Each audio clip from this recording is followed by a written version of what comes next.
ఈరోజు చాలా శుభదినం.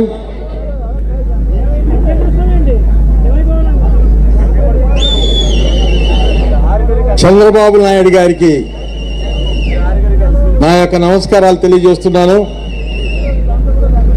అట్లే లోకేష్ బాబు గారికి కూడా నా యొక్క నమస్కారాలు తెలియజేస్తున్నాను. నా పేరు మేకపాటి చంద్రశేఖర్ రెడ్డి. నేను 4 తూర్లు ఉదయగిరిలో గెలిచినటువంటి వ్యక్తిని. అది రాజశేఖర్ రెడ్డి గారు టైంలో 2 తూర్లు, ప్రస్తుత రాక్షస ముఖ్యమంత్రి కాలంలో 2 తూర్లు. అంటే నేను చాలామంది ముఖ్యమంత్రులను కూడా చూశాను. ఇంత అనాగరికతతో, అన్యాయంతో పేద ప్రజల్ని హింసిస్తూ నోటి మాట చెప్పటం వరకే కానీ చేయటం వరకు లేదనేది మీ అందరికి కూడా తెలుసు, నేను చెప్పనక్కర్లే. ఇలాంటి వ్యక్తిని రాజశేఖర్ రెడ్డి గారు ఎలా భరాయించాడో కూడా మనకు తెలియదు. తండ్రి కొడుకుగా రాజశేఖర్ రెడ్డి గారి కుమారుడిగా మీరందరూ ఓట్లేశారు. చాలామంది ఇక్కడ ఉన్న వాళ్ళందరూ కూడా ఓహో రాజశేఖర్ రెడ్డి కొడుకు కదా, ఒక్క తూరి గెలిపిస్తాము, ఒక్క ఛాన్స్ అన్నారు. ఒక్క ఛాన్సు బంపర్ మెజార్టీతో ఇచ్చినారు. చంద్రబాబు గారు 3 తూర్లు ముఖ్యమంత్రిగా పరిపాలిస్తే ఇతను ఒక్క పర్యాయానికే కాలబెట్టేశాడు రాష్ట్రాన్ని అంతా. మీ అందరికి తెలుసు. ఉదయగిరిలో నేను తప్ప ఎవరు గెలవరయ్యా, నాకు టికెట్ ఇమ్మంటే నా టికెట్ని అమ్మేశారండి, అమ్ముకున్నారు. ఎంత గొప్పతనం చూడండి. నాకు తెలుగుదేశంలో కూడా మంచి స్నేహితులు ఉన్నారు. ఆ స్నేహితులు నేను బాగా ఉంటాము. వారు చెప్పిన ప్రకారం కథ నడిచిపోయింది. నేను ఈరోజు తెలుగుదేశంలో చేరాను. నాకు చాలా గౌరవం దొక్కింది. ఇక్కడ ముఖ్యమంత్రిగా ఆయన పాపం జగన్మోహన్ రెడ్డి గారిని, పేరు కూడా మర్చిపోయినానో నేను, జగన్మోహన్ రెడ్డి గారిని కలిసేదానికే ఛాన్స్ దొరికేది కాదు.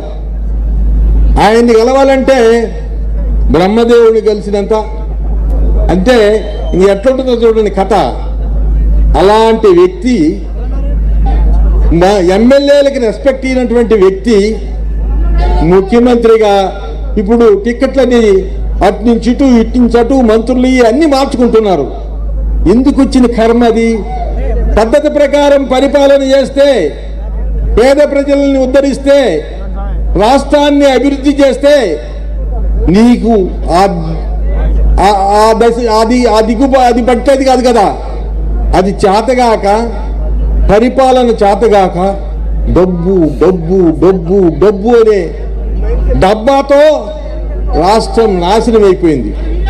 అయ్యా మనం కానీ ఇంకా ఆ పార్టీకి ఓటేస్తే రాష్ట్రం బాగుపడదు, అభివృద్ధి శూన్యం, చదువుకున్న బిడ్డలకు ఉద్యోగాలు ఉండవు, ఎవరికి కూడా అభివృద్ధి అనేది కనబడదు. దయచేసి ఆలోచించి మనం ఖచ్చితంగా తెలుగుదేశం మళ్ళా చంద్రబాబు గారిని ముఖ్యమంత్రిని చేసుకోవాలి, రాష్ట్రాన్ని డెవలప్ చేసుకోవాలి. ఇది చాలా పేద ప్రాంతం. ఈ పేద ప్రాంతాన్ని మాది ఆ ఉదయగిరి ఆ పక్కంతా వెనుకబడిన ప్రాంతం చాలా ఉన్నాయి. ఇవన్నిటి కూడా అభివృద్ధి కావాలంటే చంద్రబాబు గారు కావాల్సిందే. ఆయన ముఖ్యమంత్రి అయితేనే మన రాష్ట్రం బాగుపడుతుంది. ఆయన కూడా ఒక అవగాహన వచ్చింది, ఈ రాష్ట్రాన్ని ఎలా డెవలప్ చేయాలా, ఎట్లా మనం కష్టపడితే ఈ రాష్ట్రం బాగుపడుతుంది, రాష్ట్ర ప్రజలందరూ కూడా సుఖ సంతోషాలతో ఉంటారు అనే అవగాహన బాబు గారికి మెండుగా మనసుకు వచ్చింది. ఖచ్చితంగా ఈ పేద ప్రజల్ని ఆదుకుంటారు. మనం తప్పకుండా ఆయనకు అవకాశం ఇవ్వాలా. మంచి మెజార్టీతో గెలిపించాలా. లోకేష్ గారు కూడా చాలా ఆలోచన పరుడు. నేను లోకేష్ గారిని చూశాను, మాట్లాడాను, ఆయన పద్ధతులు కూడా చూశాను. ఏం తక్కువ మనిషి కాదు. వీళ్ళందరికన్నా, ఈ ముఖ్యమంత్రుల కన్నా, ఈ మంత్రుల కన్నా, వీళ్ళందరికన్నా మహా తెలియగలిగినటువంటి వ్యక్తి లోకేష్ బాబు. నేను చూశాను. నాకు అంతో ఎంతో మనిషిని గమనించే శక్తి కూడా ఉంది. నాకున్న మనసుని గమనించే శక్తి ప్రకారం ఎక్సలెంట్ లోకేష్ బాబు గారు కూడా. దయచేసి తండ్రి కొడుకులు ఇద్దరు కూడా రాష్ట్రాన్ని అభివృద్ధి చేసేటానికి సిద్ధంగా ఉన్నారు.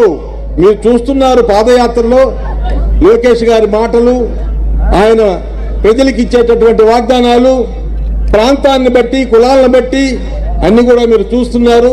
ప్రతి విషయం కూడా లోటు లేకుండా మా అందరికి ప్రజలకి న్యాయం చేయాలనే గొప్ప మనసుతో ఉన్నటువంటి అబ్బా కొడుకులు ఇద్దరు కూడా ఈ రాష్ట్రాన్ని అన్ని రకాలుగా అభివృద్ధి చేస్తారు. ప్రజలు మర్చిపోవద్దు. దుర్మార్గాన్ని మనం అణిచివేయాలి, న్యాయాన్ని మనం అభివృద్ధి చేసుకోవాలి. అది మన చేతిలోనే ఉంది. అది ఏదంటే ఓటనే ఆయుధం తప్ప ఇంకేమి లేదు.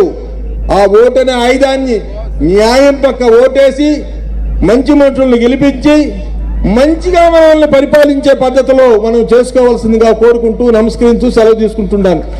జై చంద్రబాబు, జై ఎన్టీ రామారావు గారు.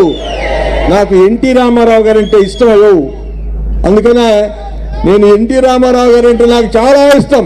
అది కూడా చెప్తున్నా. తాడికొండ సాధన సభ్యులు